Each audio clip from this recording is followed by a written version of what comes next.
करके जाना चाहती हूँ आपको जनाब फ़याज़ मिलाना की तरफ। फ़याज़ मिलाना साहब, सर अस्सलाम वालेकुम, कैसे हैं आप? वालेकुम अस्सलाम, अल्हम्दुलिल्लाह, आपकी दुआ चाहिए। तो वडेरे तो तुसी हो, असी तो छोटे लोग हैं, मगर मैं आपको 2023 से कह रही हूँ इलेक्शन नहीं होने, नहीं होने, नहीं होने। आप अप्रैल में कराए, मार्च में करवाए, मई में कराए, सितंबर में कराए, नवंबर में कराए और फिर अब आप फरवरी में कराए। और आज पाकिस्तान की सेनेट में भारी अक्सरियत से जिसमें 14 लोगों ने कहा कि इलेक्शन नहीं होने चाहिए। आप क्या कहेंगे? अच्छा, वहाँ 15 लोग थे, जिनमें से 12 ने कहा कि इलेक्शन नहीं होने चाहिए। 3 मौजूद थे ईवान में, एक पीपल्स पार्टी के थे, बहरामंद तंगी, एक मुस्लिम लीग नून के थे, अफनान अल्लाह, और एक पाकिस्तान तहरीक इंसाफ के थे, गुरदीप सिंह।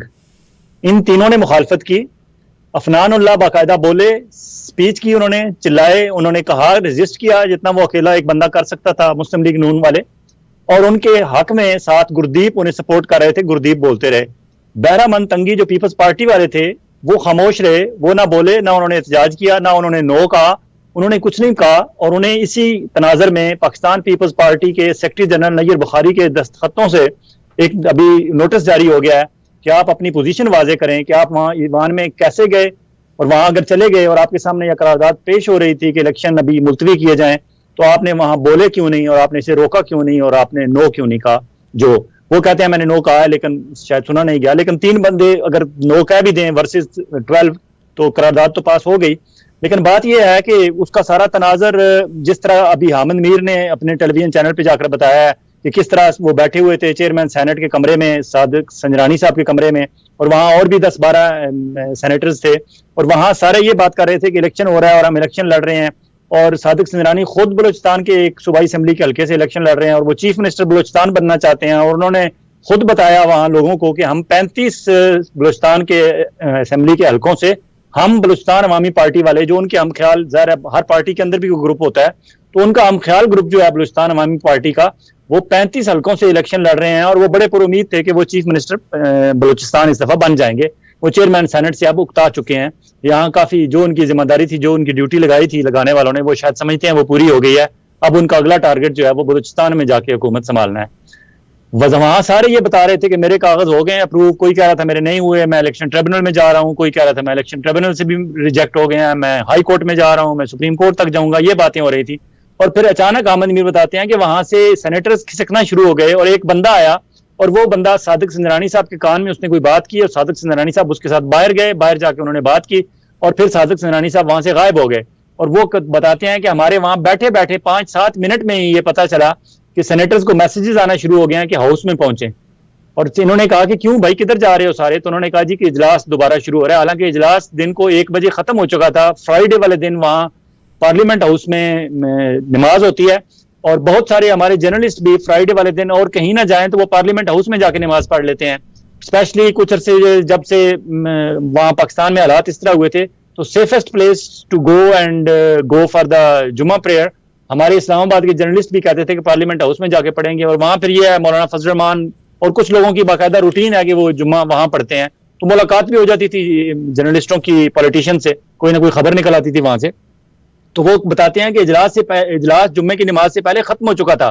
अब दोबारा सारे बैठे हुए थे, रिलैक्स कर रहे थे, कुछ जा रहे थे, कुछ को खाने के लिए रोका जा रहा था, कोई इस तरह की बातें हो रही थी। कोई कह रहे थे हम अपने हल्के में जा रहे हैं, लेकिन वो ये जानना चाहते थे कि सेनेट का इजलास कब तक चलना है, कब खत्म होना है, और हम तो अपनी कंपेन में बिजी हो जाएंगे, तो हमें बताया जाए। उन्हें कुछ बताया नहीं जा रहा था। और फिर अचानक पता चला जी इजलास दोबारा शुरू हो गया नीचे। वहां जब ये अहमद मीर बताते हैं कि हम वहां गए, तो उस वक्त वहां पार्लियामेंट हाउस की, सेनेट हाउस की हॉल के कमरे के बाहर कुछ पीपल्स पार्टी और नून लीग के खड़े थे, और वो आपस में सरगोशियां कर रहे थे, और वो किसी बात पे उलझे हुए थे, और वो ये फैसला नहीं कर पा रहे थे कि हमें अंदर जाना है या नहीं जाना। इससे जाहिर होता है कि वो जो बंदा आया था, नामालूम बंदा, जिसने चेयरमैन सेनेट सादिक संजरानी से के कान में बात की और उन्हें उठा के ले गए दूसरे कमरे में, और वहां जाके ये बताया कि ये करारदाद पेश करनी है और आपने करवानी है पास। और जो पेश करने वाले हैं वो हैं दिलावर खान, जो आजाद सेनेटर हैं, फाटा साबका फाटा का जो इलाका था वहां से थे, लेकिन इससे पहले वो मुस्लिम लीग नून में रहे हैं, और वो मुस्लिम लीग नून के सूबाई असेंबली के टिकटों की बेस पे वो सेनेटर बने थे। बाद जहां उन्होंने मुस्लिम लीग नून ज्वाइन नहीं की, लेकिन वो आजाद थे। दूसरे उनके साथ सपोर्ट करने वाले हदायतुल्लाह खान थे, वो भी कभी मुस्लिम लीग नून के हमायत याफ्ता थे।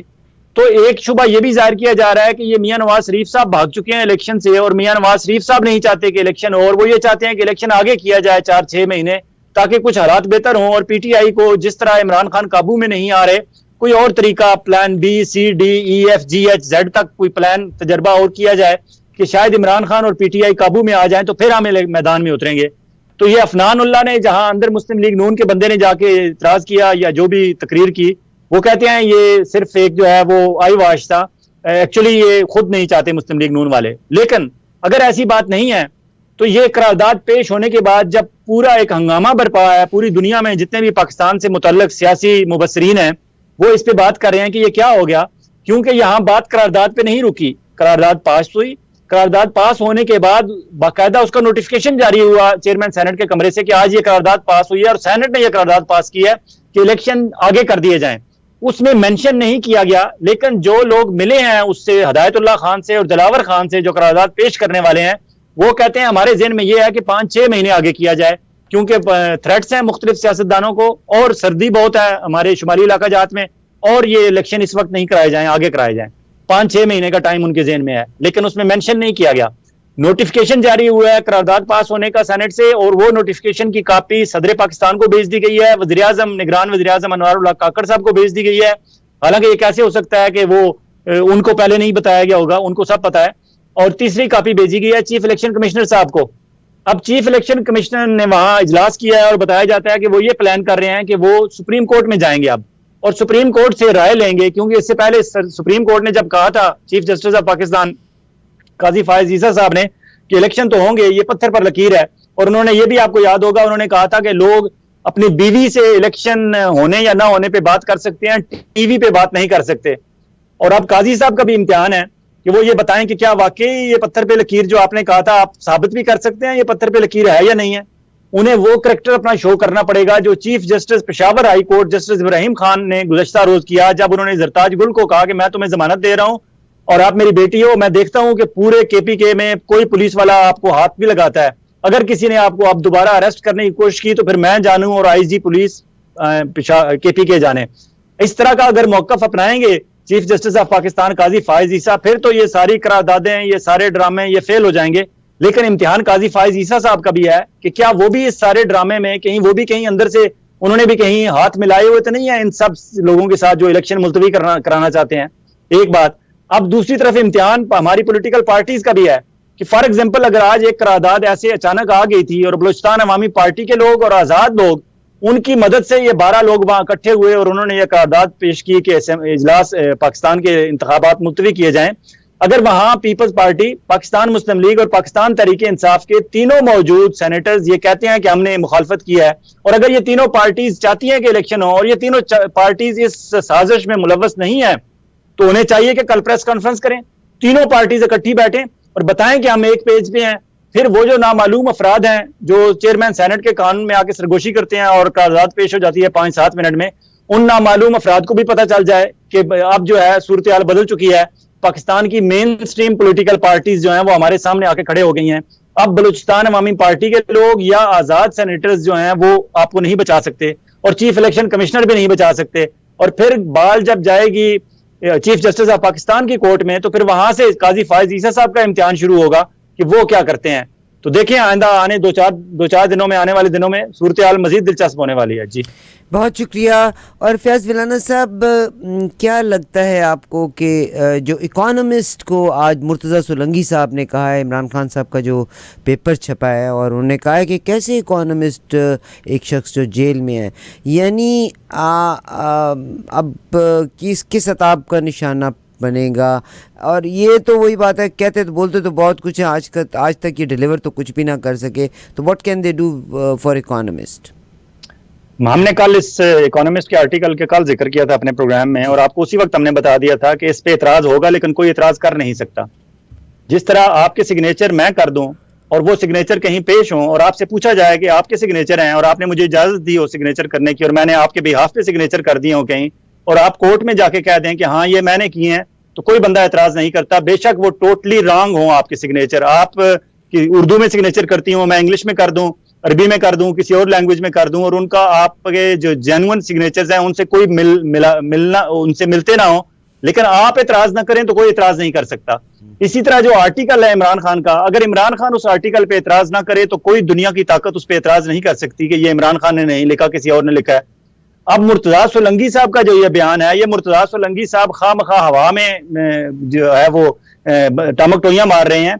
ये उन्होंने अपनी खिफ्त मिटाई है, अपनी शर्मिंदगी मिटाई है, उन्हें डांट पड़ी है। सॉरी टू इंटरप्ट यू, देखिए मैं कोट एंड कोट्स में उनका जिक्र करती हूँ। उन्होंने सवाल उनसे ये किया है कि द इकोनॉमिस्ट ने कभी दुनिया के किसी दूसरे हिस्से के जेल में कैद सियासतदानों के ऐसे गोस्ट मज़ामीन शाया किए हैं। यानी बिल्ली खंबा नोचे वाली बात है। आप यानी वो बतौर मैंने इंफॉर्मेशन मिनिस्टर, बतौर spokes person of this government, बतौर स्पोक्स पर्सन ऑफ हमारी मिलिट्री एस्टेब्लिशमेंट, क्योंकि गवर्नमेंट तो इस वक्त मिलिट्री एस्टेब्लिशमेंट किया है, चला तो हमारे आर्मी चीफ साहब और DGI साहब चला रहे हैं। हुकूमत तो इस वक्त अनवारुल्लाह काकड़ साहब तो एक कठपुतली है, एक डमी है, और उनके स्पोक्स पर्सन माउथ पीस जो है वो मुर्तजा सोलंकी वजीर इत्तलात और नशरियात हैं। उनका काम है कि इस गवर्नमेंट का इमेज दुनिया में बेहतर करें। उन्हें जब इस महाज पे नाकामी हुई कि एक बंदा बिहाइंड दी बार है और उसके बावजूद उसका जो आर्टिकल द इकोनॉमिस्ट में छपा है, उसमें मैंने आपको बताया था कि पाकिस्तान के ओवरऑल जितने हालात हैं, सियासी, समाजी, मुआशी, इखलाकी, अदालती, कानूनी, तमाम पे उसने अहाता किया है उस आर्टिकल में इमरान खान ने।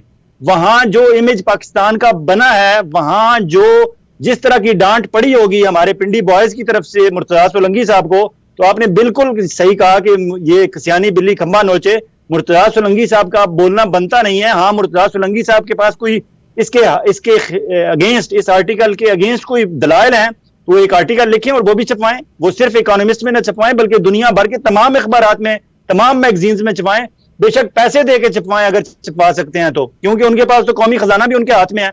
अब उन्हें यह करने की बजाय कि वो उस पर एतराज कर रहे हैं, इकोनॉमिस्ट उन्हें भरपूर जवाब देगा इस पे, वो एतराज नहीं कर सकते इस पे। आपने देखा उस आर्टिकल का, कल हमने आर्टिकल का जिक्र किया, आज वो आर्टिकल आर्टिफिशियल इंटेलिजेंस की मदद से पूरा आर्टिकल इमरान खान की आवाज में इमरान खान खुद पढ़ के सुनाता है अपना आर्टिकल आर्टिफिशियल इंटेलिजेंस की मदद से। मैंने वो सुना है, उसका जो इंपैक्ट होगा, क्योंकि हर बंदा आर्टिकल रीड नहीं करना चाहता या कर नहीं सकता या उसके पास टाइम नहीं है। अब आपका मोबाइल फोन पे वो अवेलेबल है आर्टिफिशियल इंटेलिजेंस की मदद से, इमरान खान की आवाज में वो आर्टिकल जिस पे मुर्तजा सोलंकी साहब एतराज कर रहे हैं। ये मुर्तजा सोलंकी साहब और इनकी जितनी टीम है, ये बैठे हुए हैं 60, 70 और 80 की दहाई में, लेकिन PTI के जो लोग हैं वो इस वक्त 2023 में बैठे हुए हैं, और 2023 वालों से मुकाबला 60, 70, 80 की दहाई वाले लोग नहीं कर सकते। जी, बहुत शुक्रिया फैज़ बिलान साहब। Anything else what you want to say? Any मैं आजकल हामिद मीर को जब मैं सुनती हूँ तो बहुत बेदरेग बात कर रहे हैं, तो क्या उनको खौफ नहीं आता? पकड़ धकड़ का जो सिलसिला जारी है, बलोच के वो लोग, उनके साथ भी वो बात कर रहे हैं, अदरवाइज़ भी पाकिस्तान में सहाफ़ियों के साथ। अरशद शरीफ की जब उनको असैसिनेट किया गया था उस वक्त वो इतना बेदरेग नहीं बोले थे जितना वो अब बात कर रहे हैं कि मारने वाले कौन है और किस तरह से अरशद शरीफ को मुल्क से बाहर निकाला गया था। तो इस पे कोई रोशनी डालना चाहेंगे? अच्छा, आपको पता होगा कि हमने पहले भी कई दफ़ा जिक्र आया दरमियान में, तो मैं हमेशा उन लोगों को सपोर्ट करता हूं जो वाकई प्रोफेशनल जर्नलिस्ट हैं। मैं कहता हूं कि एक अच्छा जर्नलिस्ट बनने के लिए उसे 5 से 7 साल किसी मेन स्ट्रीम मीडिया में काम करना चाहिए और न्यूज़ पे या डेस्क पे काम करना चाहिए और सीनियर उस्तादों के अंडर काम करना चाहिए, तब जाके उसके कुछ समझ लगती है, उसे अपनी हदूद क़यूद का उसे अंदाज़ा होता है। ऐसे ही अचानक जो लोग सुबह उठ माइक पकड़ लेते हैं और सुबह उठ के हाथ में कलम पकड़ लेते हैं, उन्हें समझ नहीं आती। अब हामिद मीर, सुहेल वड़ाई, शाहीन सबाई, वजात सईद खान, जिन लोगों ने काम किया है उस्तादों के अंडर और जिन्होंने बाकायदा जर्नलिज्म में मार खाई है, ये लोग जितने भी बायस्ड हो जाएं, जितने भी एक तरफ हो जाएं, फिर भी इनके अंदर से कभी ना कभी इनकी ज़मीर की आवाज़, इन्होंने जो सीखा हुआ है जर्नलिज्म में, इन्हें फिर वापस back to normal, back to original जो फैक्ट्री सेटिंग होती है, जर्नलिस्टिक फैक्ट्री सेटिंग, उस पर जाना पड़ता है। अरशद शरीफ, अल्लाह उसे जन्नत नसीब करे, उसके बच्चे छोटे थे लेकिन वो बहुत बड़ा रिस्क ले गए। हामिद मीर और हामिद मीर की एज के जितने लोग हैं, हामिद मीर ने एक दफा खुद मुझे बताया था कि मेरा बेटा और बेटी, मैं चाहता था कि दोनों एक ही कंट्री में होते, लेकिन एक का एडमिशन US में हुआ और एक UK में हुआ और एक को जॉब USA में मिली और एक को UK में मिली, तो उनके एक बेटा और बेटी दोनों बाहर हैं, पढ़ चुके हैं, अच्छी जॉब्स पे हैं। अब हामिद मीर हैं और एक उनकी मिसेज हैं इस्लामाबाद में दो, और वो प्लान कई दफा बना चुके हैं कि हम UK शिफ्ट हो जाएं या USA शिफ्ट हो जाएं। ये लोग अपनी जिंदगी गुजार चुके हैं, अपनी पीक देख चुके हैं अपनी जर्नलिज्म में। अब भी अगर इन्होंने इंसाफ से हक सच की बात नहीं करनी तो कब करनी है? मेरे ख्याल में अहमद मीर ने ये रियलाइज कर लिया है कि पब्लिक, क्योंकि जिस तरह मैं कहता हूं कि बेसिक एलिमेंट्स ऑफ जर्नलिज्म में एक एलिमेंट ऑफ जर्नलिज्म ये है कि journalist must remain loyal to its citizens, कि एक जर्नलिस्ट को अपने सिटीजन से लॉयल रहना चाहिए। तो हामिद मीर शायद इस एलिमेंट ऑफ जर्नलिज्म को अब अडॉप्ट कर चुके हैं, अल्लाह करे वो इसी पे कायम रहे। उन्होंने अपने सिटीजन्स जो हैं उनके साथ इस वक्त खड़े होना का फैसला किया है कि हमारी अक्सरियत पाकिस्तान के अवाम की जो है वो क्या चाहती है। यही सोच अगर हमारे बाकी सीनियर जर्नलिस्ट जो हैं वो भी अपना लें तो यकीन माने ये जो गिरती हुई दीवार है इसे अब देर ना लगे, क्योंकि ये जो आज सेनेट में काम हुआ है बेसिकली तो ये पाकिस्तान के जमहूरी इदारों के खिलाफ एक साजिश हुई है, लेकिन ये साजिश करने वाले खुद बेनकाब हो गए हैं। कि पता चल गया है कि अब उनके हाथ में सिर्फ चंद आजाद सेनेटर्स और एक बलूचिस्तान अवामी पार्टी रह गई है, बाकी उनके हाथ में अब कुछ नहीं रहा। क्योंकि पीपल्स पार्टी और नून लीग वाले जो सेनेट के हाउस के बाहर खड़े थे और उन्हें मैसेजेस आ रहे थे, टेलीफोन पे बातें कर रहे थे वो अपने लीडरान से, उन्हें कहीं से ग्रीन सिग्नल किसी को नहीं मिला कि आपने अंदर जाना है। और मुझे यकीन है कि ये जो 3 बंदे अंदर चले गए थे, एक पीपल्स पार्टी का, एक पीटीआई का और एक मुस्लिम लीग नून का, इन्हें यकीनन अपनी पार्टी की तरफ से इंस्ट्रक्शंस होंगी कि आप एक एक बंदा अंदर चले जाएं और अंदर जाके इसे रजिस्ट करें, इसके खिलाफ बोलें। वरना वहां और भी बाहर खड़े थे। हामिद मीर खुद बताते हैं कि वहां सेनेटर्स मौजूद थे, पीपल्स पार्टी के भी मौजूद थे, नून लीग के भी मौजूद थे, पीटीआई के भी मौजूद थे। अगर आज ये मौका है हमारी मेन स्ट्रीम पॉलिटिकल पार्टीज के पास कि वो कल प्रेस कॉन्फ्रेंस करें, तीनों बड़ी पार्टीज मिलकर प्रेस कॉन्फ्रेंस करें और बताएं कि हमारे जमहूरी इदारों के खिलाफ, हमारे इलेक्शन के खिलाफ अगर कोई साजिश होगी तो हम सारे एक पेज पे हैं। यकीन माने उसके बाद वो लोग जो इस जमहूरी इदारों को लपेटना चाहते हैं पाकिस्तान में और वो इलेक्शन नहीं देखना चाहते, अवाम की आवाज दबाना चाहते हैं, वो सब वापस अपने घरों को चले जाएंगे।